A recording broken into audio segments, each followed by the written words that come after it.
അത് ഉറക്കം എഴുന്നേറ്റ് ലിപ്സ്റ്റിക്ക് ഇട്ട് വന്നിരിക്കുവാണ്. കാരണം ഇതെനിക്ക് പറയാതിരിക്കാൻ പറ്റുന്നില്ല. ഞാനാണെങ്കിൽ ഒരു സ്വപ്നം കണ്ട കേട്ടോ ഇന്ന്. ഞാൻ നാട്ടിലാണ്. ഓക്കെ, നാട്ടിൽ ുണ്ട് എന്തൊക്കെയോ പ്രശ്നങ്ങൾ, പക്ഷെ എന്താണെന്ന് എനിക്കത് ഓർമ്മയില്ല.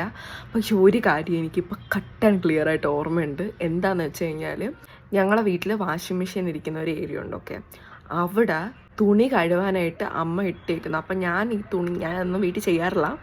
പിന്നെ ഞാൻ എടുത്ത് ആ തുണിയൊക്കെ എടുത്ത് വാഷിംഗ് മെഷീനിൽ ഇട്ടിട്ട് സോസ് പാൻ, ടീയൊക്കെ മറ്റേ ചായ ഉണ്ടാക്കുന്ന പാത്രം, ഫ്രൈ ചെയ്യുന്ന പാത്രം, കറിയൊക്കെ ഉണ്ടാക്കുന്ന പാത്രം എല്ലാം കൂടെ ഞാൻ വാഷിംഗ് മെഷീനിൽ എടുത്തിട്ടിട്ട് വാഷിംഗ് മെഷീൻ ഞാൻ ഓണാക്കിയിട്ട് ഇതിങ്ങനെ നടന്ന് കറങ്ങുന്നു തുണിയുടെ കൂടെ. അപ്പം ഞാൻ തന്നെ ഇതെടുത്തിട്ടിട്ട് ഞാൻ തന്നെ അയ്യോ അമ്മ അതാ സോസ് പാനൊക്കെ വാഷിംഗ് മെഷീനിൽ ഇരിക്കുന്നു എന്തൊക്കെ പറഞ്ഞ്. പിന്നെന്താ സംഭവിച്ചതെന്ന് എനിക്കറിയത്തില്ല. പിന്നെ കുറേ ശബ്ദമൊക്കെ കേട്ട് അതിൻ്റെ അത് ശബ്ദം കേൾക്കുമല്ലോ. ഇത് ഞാൻ നല്ല റിയലിസ്റ്റിക് ആയിട്ടാണ് കണ്ടത്. അപ്പം നിങ്ങളാരെങ്കിലും ഇങ്ങനത്തെ ഒരു ബന്ധവും ഇല്ലാത്ത കുറേ വൃത്തികെട്ട സ്വപ്നങ്ങൾ കാണുന്നുണ്ടെങ്കിൽ ഒന്ന് കമൻറ്റ് ചെയ്യുക. കാരണം എനിക്കിത് കൊള്ളാം കേട്ടോ സംഭവം.